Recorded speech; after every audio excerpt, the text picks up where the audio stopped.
I just wanted Chief Humphreys to just talk to us a little bit about towing, maybe touch on what's happened and where we are with our policy. I know you guys have worked hard on that.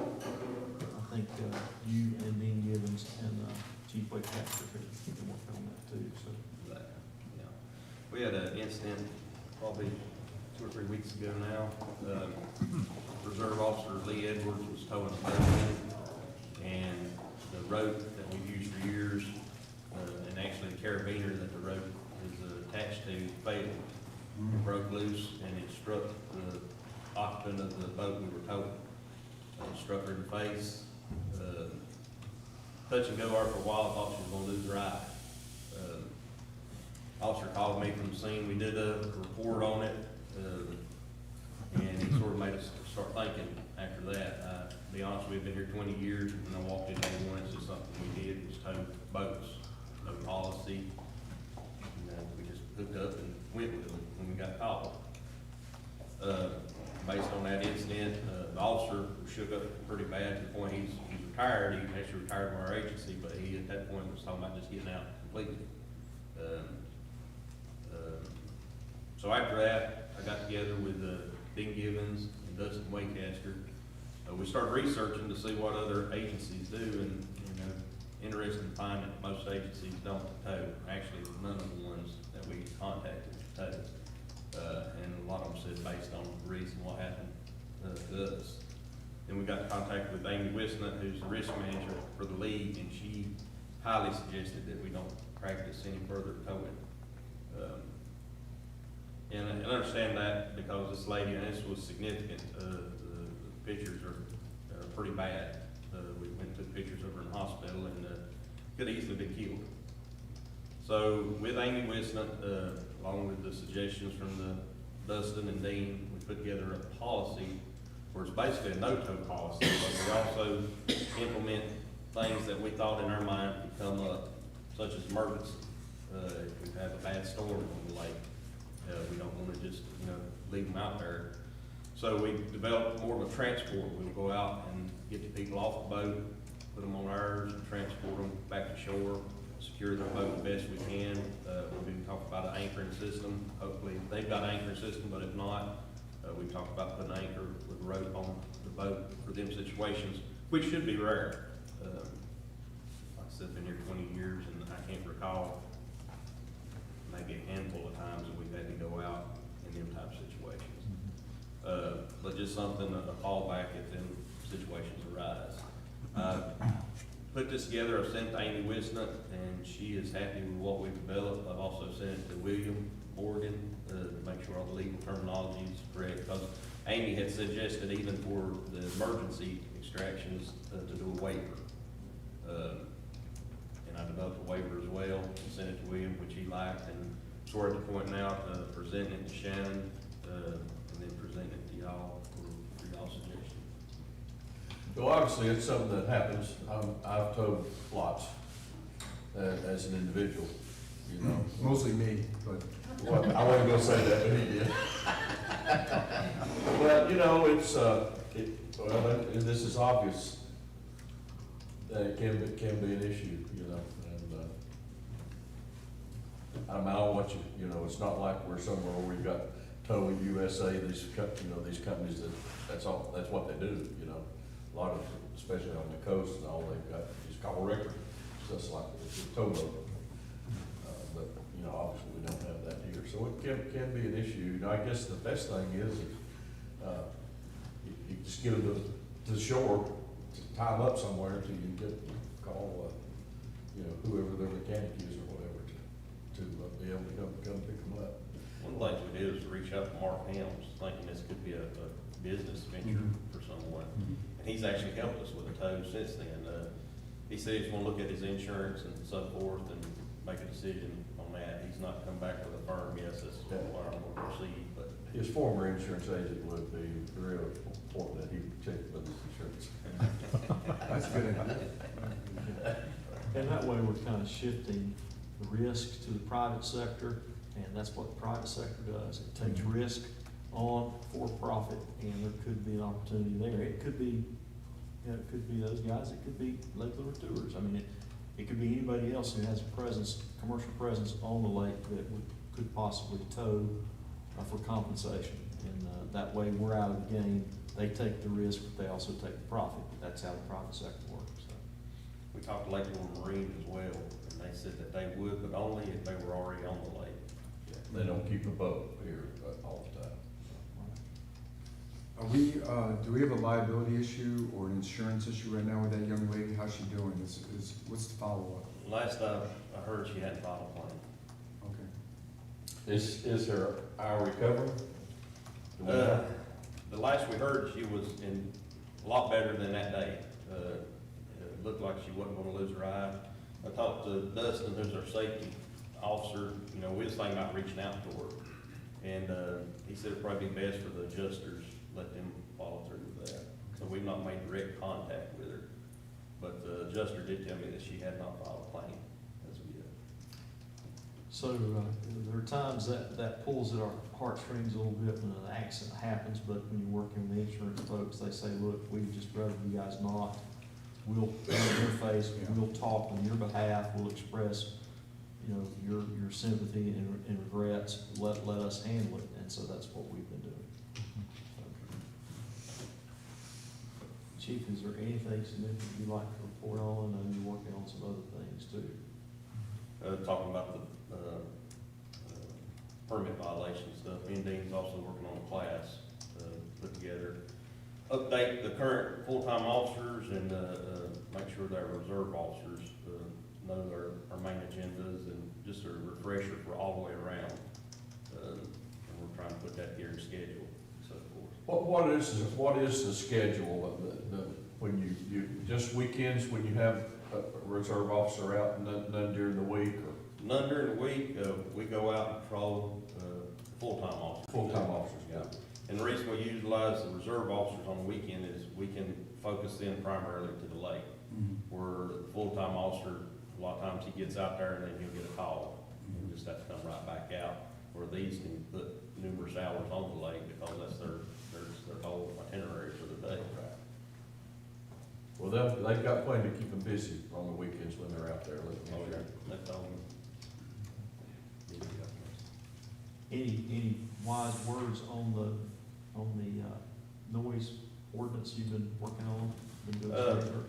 I've actually got a meeting with the DA, tomorrow at 2:00. Myself and the two sergeants, we're gonna sit down and go through some of the things we're concerned with our ordinance and see what his concerns are and, just move forward from that point. Because he's the main one. If we take anything to, for prosecution, we need him on our side 100%. Any questions or concerns about that issue that we need to talk about? Chief is gonna be, just to restate, so you're gonna be talking with the DA, and trying to understand his concerns. In other words, you make an arrest, it's gonna go to the DA, he has to prosecute on behalf of the state. And so there's probably some things he would wish that if you show up in his courtroom, that you've taken care of these issues, and maybe you didn't do this, maybe you needed to do that type of thing. So you're gonna be talking with him about those types of things. In other words, you show up with this particular incident, is it enough for him to prosecute? If not, why not? If so, why so? That's the kind of thing we wanna make sure we get on straight, before we start down that road and really get tough. We need to make sure we're doing it right, so. I'd like to ask a question on a different subject, something that I've have run through my shallow brain, but, and it may have been looked at before, but, and I direct this to you, Sean, and to Shannon as well. Have we ever considered or looked at, and it probably would not be popular, but, the use of private security firms for events? You know, we had the thing about the 4th of July and stuff like that, and I could not go against what you and Dustin, at all. But I'm wondering if there's a possibility of at all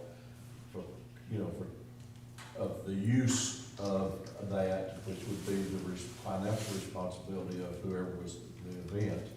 And I know that would be an added cost, but is that something that maybe should be looked into or considered, or? I know the Dirty Dancing Festival, they have a security detail, and we just sort of compliment them, but they take care of that, set it up, and so forth. We never looked at it from our aspect.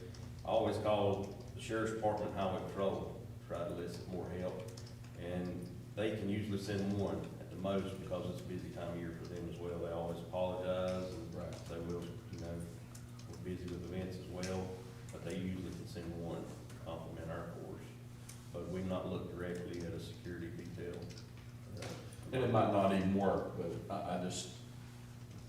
I mean, The thing that comes to mind, I'm out of school with this, I just raised this issue. My first thought is a private security firm, if it's a, I don't know if this is a derogatory term or not, but if it's a rent-a-cop type thing at a mall, those guys don't have authority to prosecute or arrest.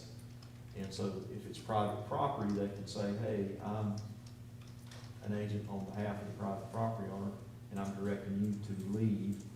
So they can ask you to leave as an agent of the property owner, but as far as arresting you, have that entered into the court system of the state of North Carolina, and a DA prosecute somebody that's not, they don't have the power to do that.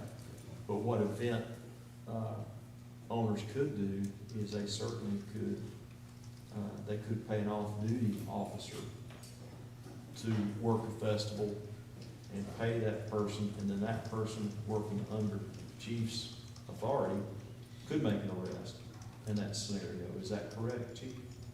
If it's a security firm, they can't make arrests.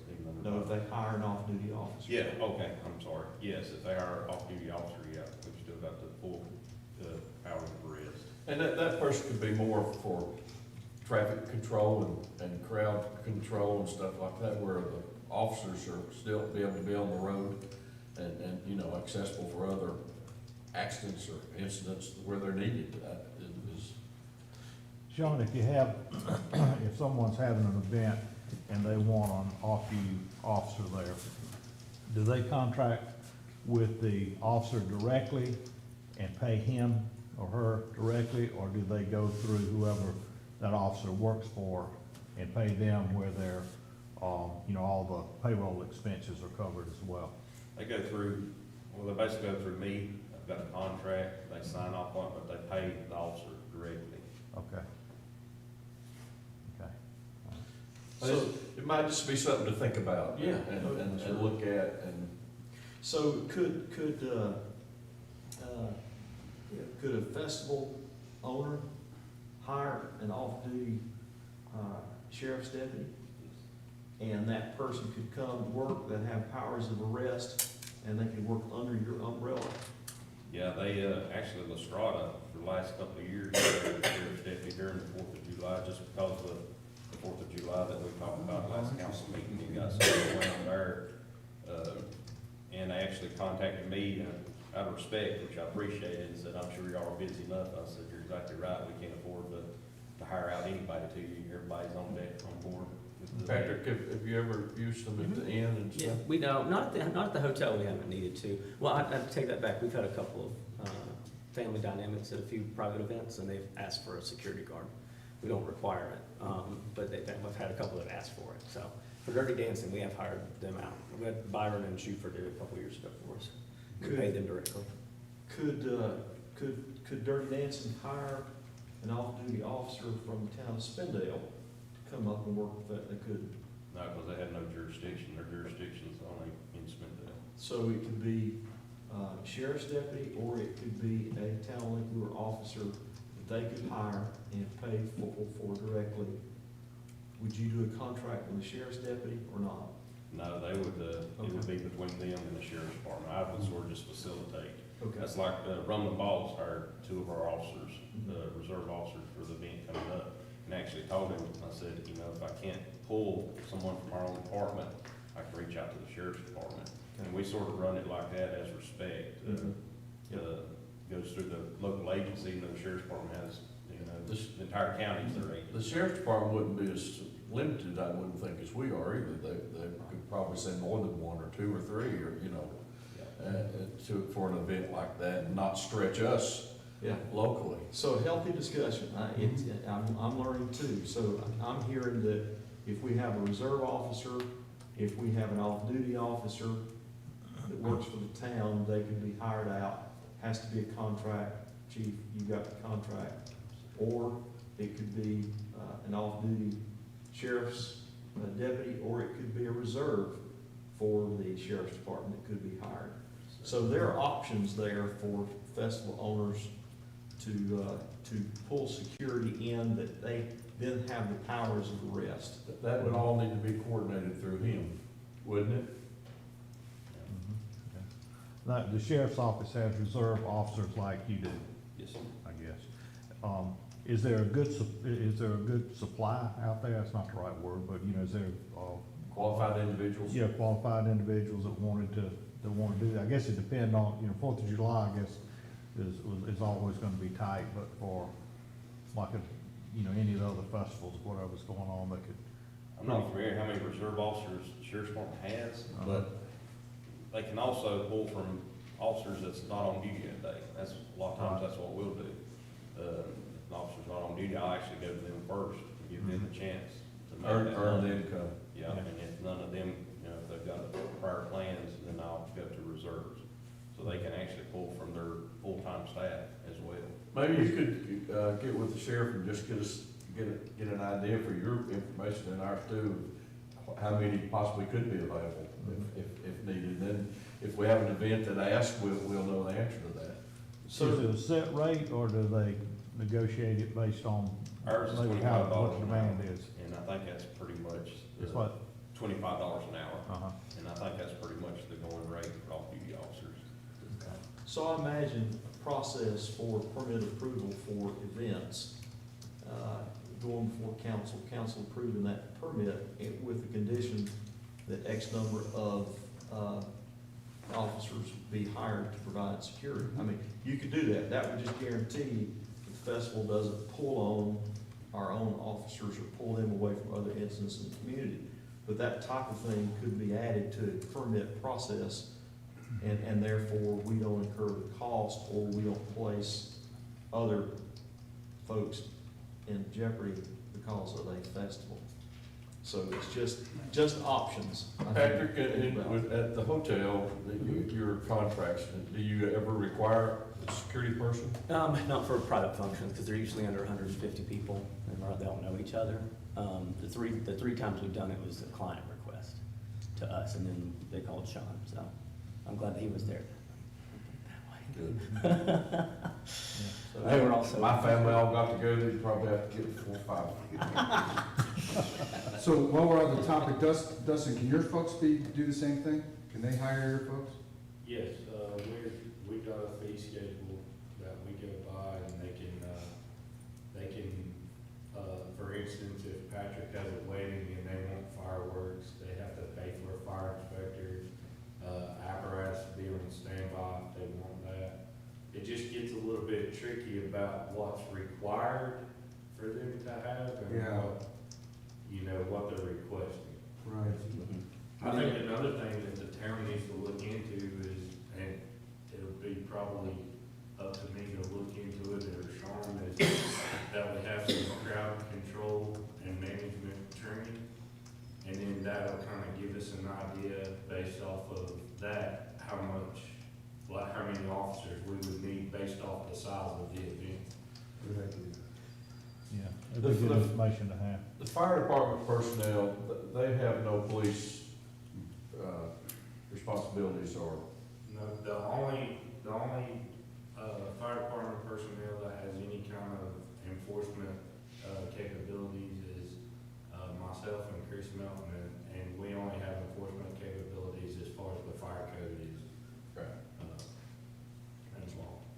So by permit as well, we could dictate this number of police, this number of fire, if we really wanted to, right? You could, I think heavier on the, police Police. than the other side, but Yeah. also too, you could basically, I think you could get into, personnel for traffic control. Mhm. So one is for security, the other is managing traffic flow. And I know that they help, Dustin's folks help with that from time to time too. Does the county still have the traffic control group? Yes. Have you utilized them before? I have, but I didn't get it. Not the, there are better options out there than this. Thank you. Yes. It's a quality issue. Well, I understand. That's the reason I asked you. I mean, the reason I bring it up, so we have this group that came in and briefed us at the town council. They want to do a US swim event in late September is what they're looking at right now. And so, I mean, with the Olympiad and the other US swim event, they've kind of given a donation to our fire department and police department for your efforts in that. But if absent that, we could require them for public safety to have this many police officers and to pay for more than just crowd control, but for EMS and, water safety support on the water. We could actually eliminate the burden on our public safety by requiring them to do that. So we could set a process up for that and a permitting process, and there certainly could be, ratios. Expected number of people, you need to have X number of law enforcement per so many people. Patrick was kind of touched on that a minute ago. But you could get at some of the other issues too. You probably could just charge a fee, and basically say, we'll provide that service, but there needs to be a fee that's paid. Oh, the town could charge a fee, town get the revenue, and then we. It would just be built into the permit. Okay.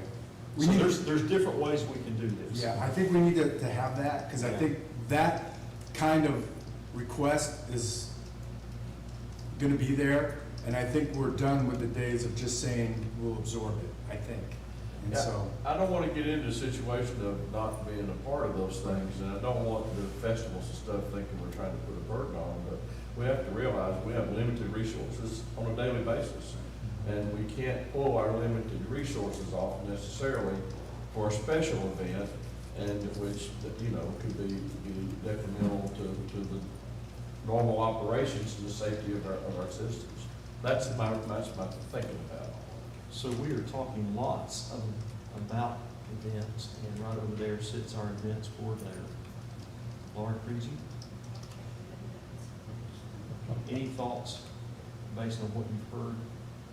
So Laura has created a spreadsheet, and we're tracking cost on events that will help us with some of the price setting, trying to understand how much demand on public safety, traffic, those kind of things. Laura, do you have anything you need to add? I was just thinking, as you were talking, I was thinking it would be good to benchmark with some other towns and see if anyone is doing something like this, the permitting process. And it seems like a wise approach to pursue this and make sure, the most important thing for everyone is safety, and it's hard to argue with that, so. I don't know that it's something that we could necessarily get in place for 2020. However, Right. events in 2020 seem minimal. So Right. maybe we could shoot for working on this in Yes. the upcoming months and have it roll it out maybe in 2021. I If think we that, find I think that would be very that there good. is, Yeah. there are benchmarks for doing this. There are some things that are, sorry, go on. I was gonna say, or we could just create, you don't necessarily have to benchmark if, you all think it's the right thing to do, you certainly could pave the way for others. Yeah, there are some things built into the fee schedule for the firefighters too. So it's $30 per hour. The fireboat is like $100 or so per hour, 2-hour minimum. You can rent the brush trucks. There is some of that stuff in the fee schedule.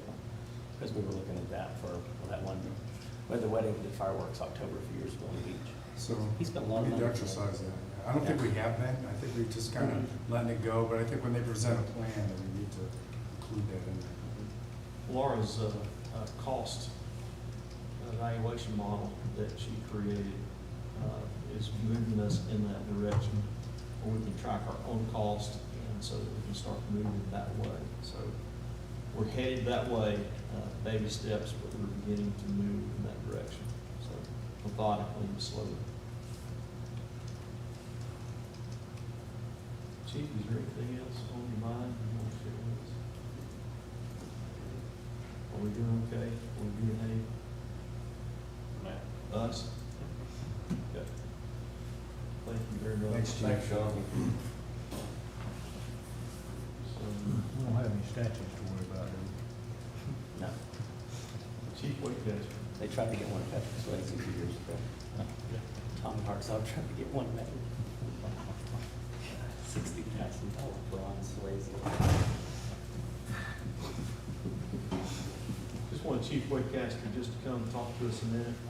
We've got the festival, one of the festivals we got coming up is, or an event, is July 4th. That's on private property. And we canceled ours July 3rd. And I think Chief has already started a conversation with some of his colleagues about the 4th, so. So the Fourth of July, Rumble and Ball Show is gonna be a private, show. Lakewood Fire and Police are gonna be working with, RVR staff to make sure they have a plan in place for their crowd control. They're limiting the number of people that can access the show from shore. And then we'll be limiting the distance that people can come in with boats with our, with one of our reserve officers that the resort has hired, that evening. And then all the permits are in place and approved. The fireworks company's been emailing me and working closely with me on that. Their technicians are approved, and, we usually try to provide staff to run medical emergencies, stuff like that, just because it's a super concentrated and crowded area around the beach area at Rumble Ball. And, we've had a few instances in the past, with missing children and stuff like that when they get to running around and playing and, things of that nature. So it helps us to have staff, standing by and staged over there in the event that happens. So we're still working out with,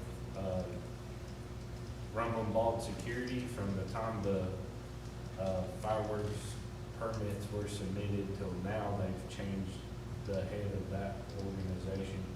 So we're gonna have to, it's crunch time, we're just gonna have to work as closely as we can with the new administration to make sure all of our bases are good.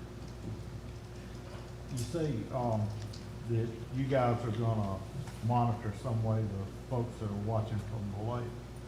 So, well, all we gotta do is maintain a separation of distance. Oh, just keep them back? Yeah, keep them back, Okay, because we launch it from the barge and the lake. Right. Which That- you that's what normally do, you every normally year. do that, that's we would do normal, that. normal Right. activity. So there's nothing in addition to what you normally do there? Yeah. Okay.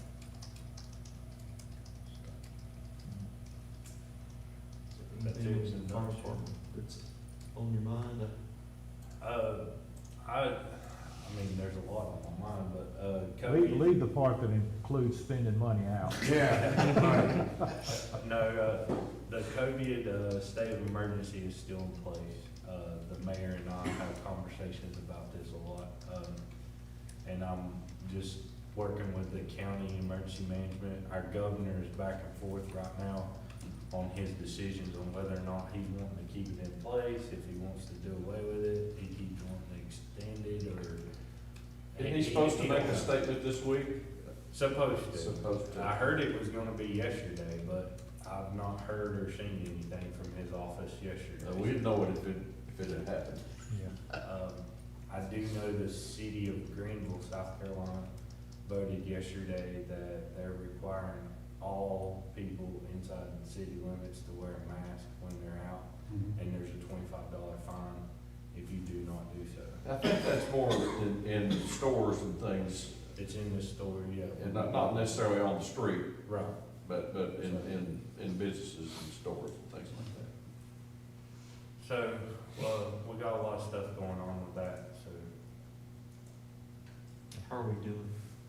I think we're doing good. We did have one extra case in our little, populated area. In town? Yeah, in our little, well, it wasn't inside city limits, it was just, I don't know if it was inside city limits. In our or zip if it- code. It was in our zip code area. But we're holding pretty good, I think.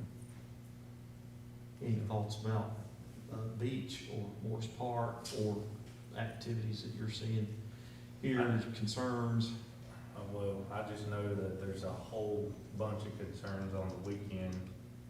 Sean could tell you better than I could, but, I mean, there's no way you could police all that, you know, it'd be up to the, and I think the beach is doing a fairly good job at, maintaining the crowds that they're having to deal with, you know.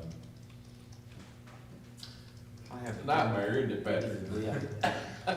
And I'm the social media guy, so. That's no fun, yeah. The sold out thing, my favorite, are you open, Dave? Oh my gosh, yes. So, I came through this past weekend, on Sunday afternoon, and that's probably a low time, but I didn't see any lines at the beach. Everybody on the beach seemed to be adequately spaced. Walked through Morris Park, walked around all Morris Park. I saw families grouped together. I felt like everyone was spaced. I felt like at least what I saw that day, which was, you know, not the entire weekend. It was Sunday about 4 o'clock. But from my perspective, what I saw was looked good. I didn't see really any major issues. Now, some of the lines at the beach, I know Laura's been getting some feedback on Facebook about some of that. Laura, what are some of the comments you've heard? Well, seems like the complaints on Facebook are always referenced from Chimney Rock to the beach. So there are some pretty vocal, comments that we get on Facebook, and, we talked about this, can't remember, I think it was Monday, about how many, and I was saying, you know, maybe each weekend we might get a dozen kind of, complaints, or throughout a week, we might get a dozen of these kind of complaints, but, you know, the one over the weekend that I think I shared with, I try and share these with our team, but they reference the Chimney Rock, the Flowering Bridge, and the beach, and I tried to express that we as a town had tried to provide information and education on Facebook, on our website, and through the new physical signs that were put up along the beach with the reflectors that David's team put up to show social distancing guidelines. And we provide information about the importance of social distancing and wearing a mask from the CDC. So it just said recommended, you know, that you do social distancing and wearing a mask when you're in public spaces. But the person wrote back and said, you know, the signs were too low, you couldn't see them, and nobody was honoring them anyway. So, you know, some people will never be able, and Dustin said, well, I suggest they stay at home. If they feel unsafe, I mean, that's. And of course, so, you know, people have to make their own decisions, very but, liable at that. and I'm really trying to balance, positive information about Lake Lure. You know, there are so many things that one can do safely in Lake Lure, from boating to walking to trailing, hiking, you know, and so forth. So I try and balance that with information and education so that we're transparent about our numbers and just provide the information and education for people who want to receive it.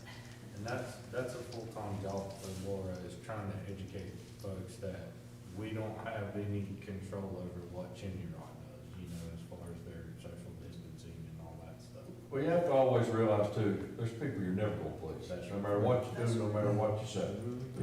And those people, you just have to, Right, because I also received complaints and sort of nasty grams on Facebook from people who say, you know, well, I can't even repeat some of them. Well, those people don't deserve a On response. the other side, they're on the other side of this, like, are you kidding me? Yeah. You want us to wear a mask, and, you know, some pretty negative, things, so, Laura, some folks just aren't happy unless they're miserable. that's right, Right. that's right, and they wanna share their misery. Yeah, They want everybody else to be miserable. yeah. But when just so you are informed about our process, if something is, you know, it's really subjective on my part, but if something is negative, what my process is I hide the message and I respond personally to that person, so they don't feel ignored, they feel, you know, their response has been heard, but I hide it so that it doesn't, you know, Become encourage Yeah, others. just back and forth. Because people respond on both sides. It sometimes can encourage, other people to respond on that same bandwagon or to argue their point on the other side. So I think it's better just to have those kind of controversial comments on either side hidden. So I'm making those kind of subjective decisions. I noticed that, I was gonna ask you about that, because one of them says 6 comments, but you only see 2. I was like, all right, a little, you know, Can someone mediation goes a Be very. blocked on Facebook? Yes? I'm not a Facebook person, so if you wanna know what I have for something, you have to be sitting at the table with me. So I'm not gonna be sharing that with you. I will report that, I shared with staff that, you know, Saturday, before I came down on Sunday, Beth and I, the kids were up in Highlands, and we just were on the street, in and out of the shops. Well, downtown Highlands, everyone that went into the shop had a mask. And so the merchants evidently had gotten together, and they decided basically what some points were, and they posted those on every shop window. And so it was self-policing in that I did not see a Highlands officer, I didn't see a firefighter, I didn't see EMS. But evidently, my point in all this is the merchants came together, the merchants decided as a group, we're gonna set expectations, and this is how we're gonna do it, and they would even remind you if you walked in politely. So the merchants had a big influence and sway over what folks were doing and were setting expectations. When I compare that against what's happening in Chimney Rock Village, I would say the same thing, that those merchants there in the village set the expectations and let people do what they want to do. So a lot of it has to do with the shop owners and the restaurateurs getting together and making some decisions. And it's not always about having emergency management coordinator or an officer patrol the streets, you know, with badge, making sure everyone is doing X, Y, and Z. There are other things that can be done.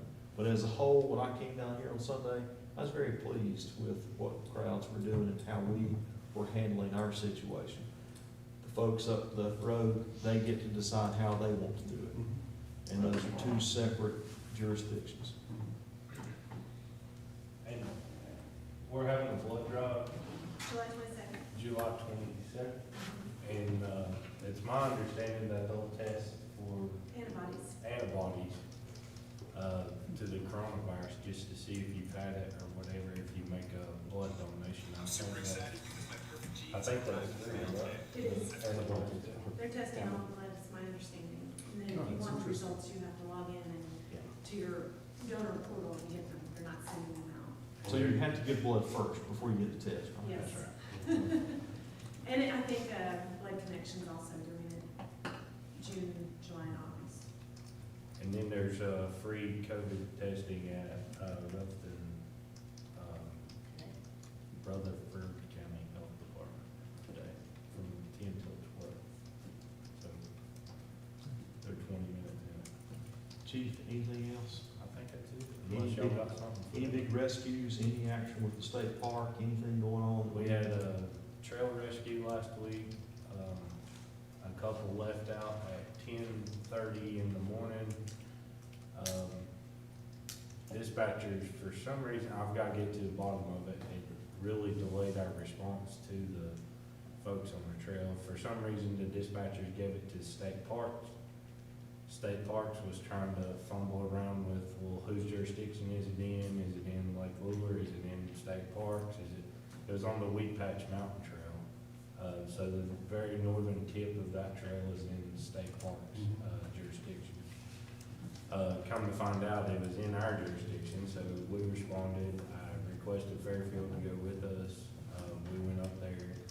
It took us about an hour to get to the folks, just because there was that confusion and that delay about how to get there. But we ended up bringing them out of the woods a little bit after 5, I think, when we got them out. So they had been walking since 10:30 that morning. Were they lost or so?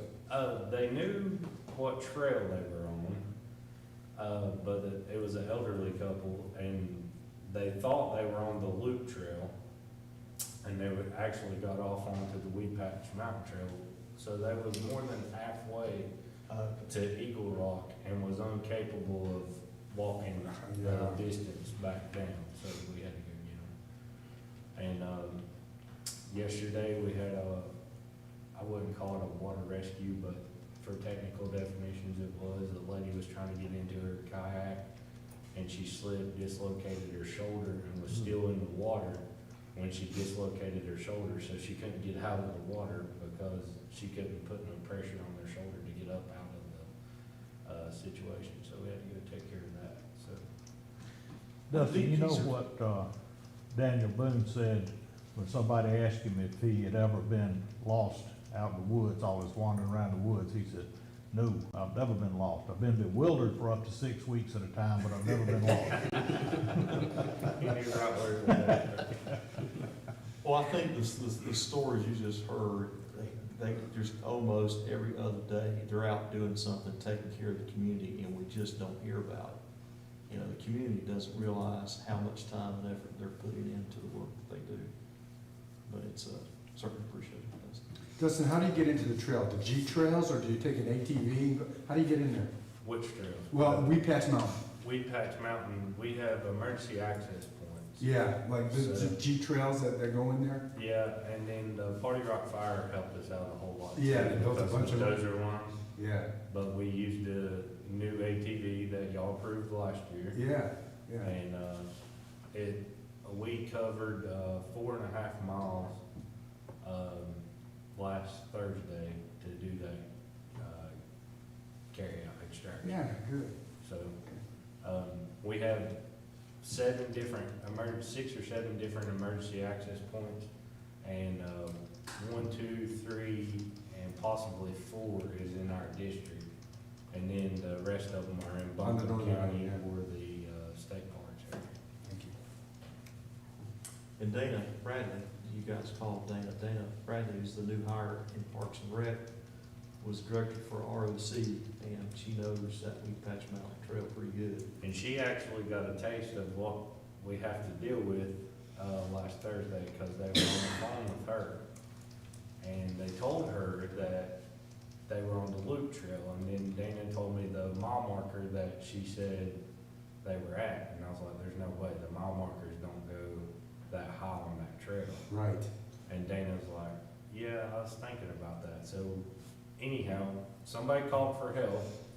We're sending people until they get help, you know? So we go to the Loop Trail, sure enough, they wasn't on the Loop Trail. They ended up being on the Wheat Patch Mountain Trail, and they gave Dana the wrong information. So she got a little bit of taste of us having to decipher the information we're getting and put together where they're actually at. Signs might need to be changed, Yeah. where they have the mile marker and the trail name, Yeah. you know, or something. Right. That's hard though. There's a big marker right at that trailhead that says this way is Wheat Patch If you go Mountain. So this way, I know, so I'm not sure how they did that, but they did. So. And they're different, the markers are different colors. If you're on the Loop Right. Trail, it's blue. If you're Right. on Wheat Patch Mountain, it's red. And I'm like, I know. they told us on the phone, they're like, we're at the mile marker 135. Well, what color? What do you mean what color? That means we're coming, which direction we're in. It's fun. Thanks, Dustin. Any other questions, Dustin? Thank you, Dustin. Yep. So, Mr. Harold.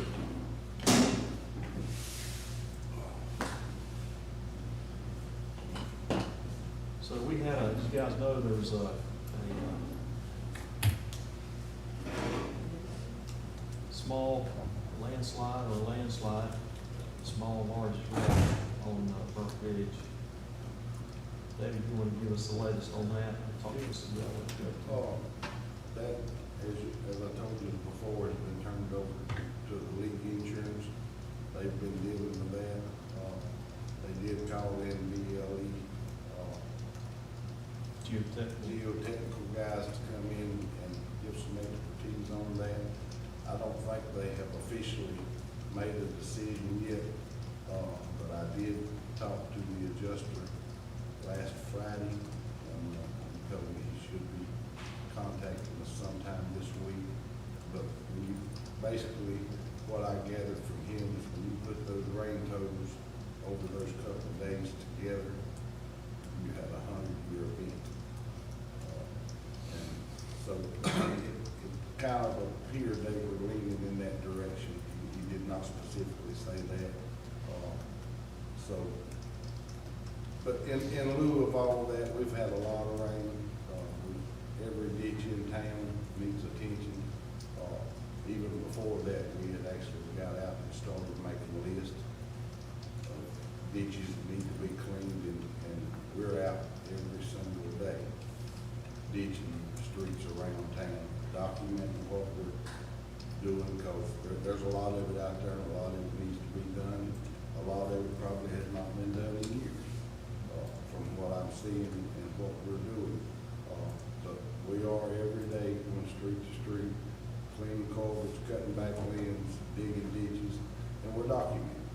Because a lot of times I get calls from a resident in town who says, well, this ditch ain't been cleaned in 20 years. And I know in my short time here, we have been out there and done it. You know, so we're making it a point to document what streets we do and when, in case we come up with similar situations like this, because these storms we have now, I don't think there's any ditch in town could have handled 10 or 11 inches of rain in 2 days. But we're doing everything we can on our end to try to make it better. It's a process that's not going to happen overnight. Washburn Road, for instance, we went out there a few months ago and cleaned ditches because of a complaint. And less than a week later, they come a gully washer and filled everything right back in it. We just done it. But we went back and opened the pipes and stuff back up. So it's a continuation, and it's never going to be perfect. We are doing what we can on our end to try to make things better. On the Burke Ridge Road incident, there was an interesting comment that came back through David that came from the adjuster that came from the property owner. And the adjuster shared with us that they would rather us not be having conversations with that property owner while they are handling this case. So that's what we're doing. What is it that they're asking of the insurance company? Well, we asked them to come out and take a look to see if To just there determine is a- if if there is a the town has claim. any liability? Yeah, basically, they do an assessment. Okay.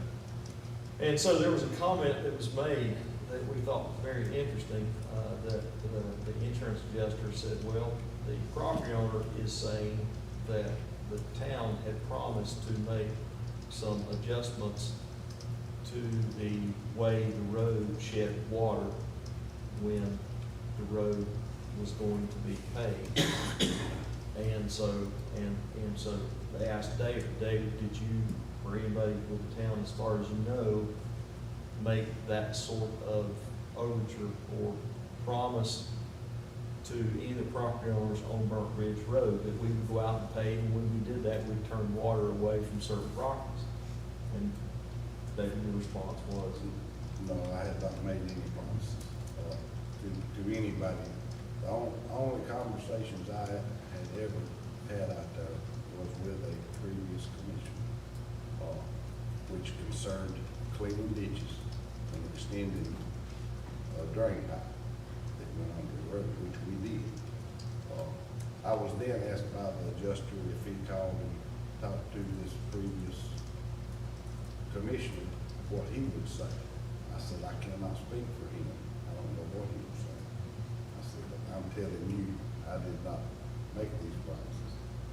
And so I can tell you what he will say when you come talk to him. And so that's kind of where that went.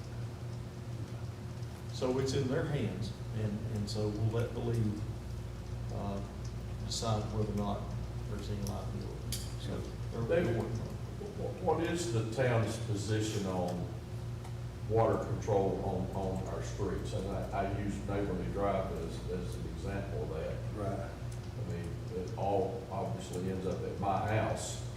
You're- The only drains and culverts that are there are ones I put in when I built my house. Right. It's the property owner's responsibility? It is, once it actually gets off of the street.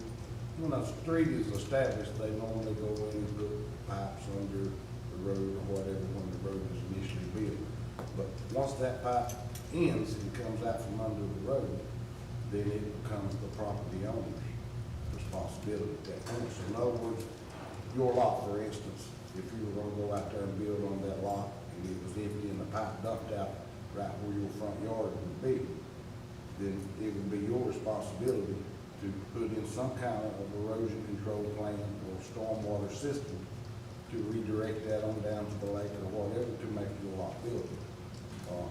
But the hardest thing in the world to get people to understand is if you build in a hole, you're gonna get the water. I mean, it's tough, it's sad, but up here, everything here is straight up and straight down. It's not necessarily in the hole, it's just that if you're on the bottom of the hill, I mean, you Yeah, know, that's- if you're on the ridge and you're where the ridge breaks, or, I mean, and you're the last before the lake, you're gonna get water. Yeah, that's right. And that's the hardest thing in the world to get people to understand. And it makes me out to be a bad guy a lot of times when I'm out talking to people. You know, I dealt with an issue where people was wanting the town to come out and clean ditches on a private street just the other week because of the water that was coming off of the town street. And the lady told me, she said, well, if you don't come out and do this, I'm gonna go up there and I'm gonna stop it up on the town street. I said, no, ma'am, you're not. I said, that has been there, it has been existing for years and years and years. I can't help how much water the good Lord gives us. You know, I said, it's always been that way, and I said, that private drive is a private drive, and y'all need to maintain it. You know, and so that's just the kind of situations you run into. It's unfortunate, and I hate it for people. I hate to see things like that slide over our happen. But at the end of the day, the water's gonna go the easiest way it can find. And it's gonna be an ongoing thing. These storms we have now, they're not forgiving. Well, Burnt Ridge, with the way it's laid out, there's places where you can't have a ditch. There's nothing you can do to. That's a prime example where a year or so before this slide, we were out there and had cleaned the ditches. But you've got a shift right beside the road. It goes straight up and down. And, in my opinion, one thing that contributed to a lot of that water getting out and crossing the road out there is the property owner across the street up on that bank had trimmed and cut a bunch of limbs and shoved them off of that bank right down in the ditch line. I mean, we hauled 2 or 3 dump truck loads of piles of brush out of there, which we don't normally do. We don't go out and pick I was up gonna brush. ask you, David, was that our responsibility? No, it was not. But we did it trying to help. Well, we done it, trying to open the ditches and everything back up, but, you know, and I pointed that out, and I was confronted with that out there, and I was told that brush had nothing to do with that water coming out in the street, and I said it most certainly did. And I gave that information to our insurance as well. But there's a lot of factors there, and I ain't gonna get into all of that, but, it's tough. This is probably as tough a place as there is anywhere as far as ditching and stuff. But just so you know, we are out every day, and, matter of fact, we're on Young's Mountain right now. And we've been trying to pull off of the things we were doing when we got people call and complain. something we deemed was pretty important, we put off and do it. But we're starting at Young's Mountain, coming this way, street by street, and documenting what we're doing. So, kind of where we're at. Sludge removal? Sludge removal, closer than we've been in a long time. We did, find out some interesting information. We put the sludge removal out for bids last week. Had a pre-bid meeting. It appears that there's 4 different companies that's gonna be interested in bidding, the sludge removal down there per Reese. Something we found out that we did not know is back in '99, one of the companies that is actually gonna give us a bid on that had documentation of where they came to Lake Lure in 1999 and drained the said basin and cleaned it out. So we do know now that in 1999, was it 99 or 2009? 99. That said basin was cleaned out completely at that. 21 years ago. And, so, we don't have anything to show beyond that up till now where anything major was done. But it's very evident from what they said that in '99, it was completely cleaned out. So, don't know, we still got a few days or so before all the bids have to be back in. But once they come in, Reese is planning to come before the board, next month and, ask to award a contract on that. He's gonna go through and see who the low bidder is and all of that stuff. But, we're very close if numbers come in, it's something that are doable, to get some of that stuff out there. The engineers say we're almost to the point of blowing our test and stuff for the state at the plant because it's so full of sludge. And It'll be another one of those situations that stop if we go, if we do it, we got to do it. we've got it. That's Yeah. right. Yeah, we've ran out of time. Yeah. David, who's gonna supervise it? Is Labella gonna go down there and supervise the sludge removal? or They're gonna be there some, but I'm gonna be on site. You're gonna be there. I'm definitely gonna be there to try to help keep the price down some of what Labella's charging us. Try to do some of the on-site. Oh, they're gonna charge us for the oversight, yeah, Yeah, obviously. yeah. And, so, anything that we can do on our end just reduces the cost. And so, Anything about sewer we need to let the board know? We've submitted the SOC. That's that legal document that we're submitted to the state that basically says we're asking for special permission and variances on various and sundry parameters so that we can stop the fines while we are trying to fix our problem. So that's been submitted.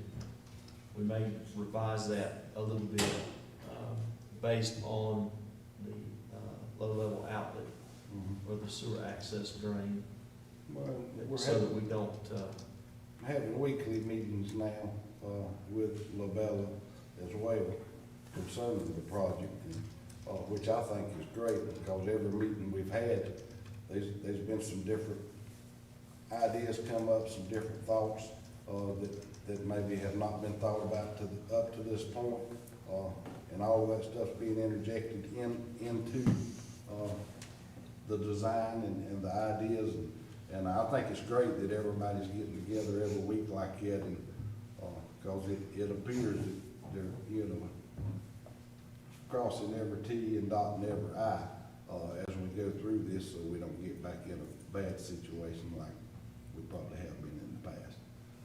I think it's a good thing. anything else, David? I want to, just the gate hoist, you guys know about the drum gate hoist, but David was instrumental in the very beginning of getting that teed up and getting it moving. And so we really appreciate David's work on that. But that project is now done and documented, the engineer signed off on it saying that it complies. So that was the original, the hoist, or the motor was the original one that came with an M. And so it's almost, was 100 years old, but it was down and not usable, David, for what, at least 20 years. At least. If not more, I don't know. I can't remember last time it was used. And while we're on the subject, I mean, the old hoist that was removed is over at our public works facility. Is there anything specific the town wants me to do with that old hoist? See any value? Probably not useful, for anything, but some people have mentioned and thrown around the idea of maybe at some point in time, making a pedestal or something to mount it on. I hear one of the parks, Morris Park or something, as an original piece of the 1927 dam. I mean, it is a very heavy piece. I don't think it's anything that would ever be usable again, but it's laying there in our shop right now, and I just need to know how to proceed, if it's something the town wants to keep, or if it's something the town wants me to carry off for scrap. I think it'd be something that might think about turning over to Parks and Rec and ask them if they'd like to make a monument or, whatever they wanna call it, in the Marsh Park or somewhere. Yeah. Well, I'd say hold on to it till we make that decision. Okay. And maybe- Well, I just wanted to put that out there. Yeah. Stuff lays around for years, it gets pushed over here, pushed over there, and destroyed. As it is right now, it is sitting over at our shop, just like it was delivered to us. But We could sink it in the middle of a lake and make a permanent anchor for disabled boats. it might sink the boat you put it on, pretty heavy. What does that thing weigh, Dave? 5,000, 5,500 pounds. Wow. Unbelievable. Incredible. The new hoist weighs less than half of that. It's a big old heavy piece. Thanks. Hey, Andy is next. Need to take another Everybody break? break? I'll be right back. Yes, Okay. take it. We'll take about Just a couple. 5 minute, 3 5 minute break. Let's call it. Is that the Columbia service?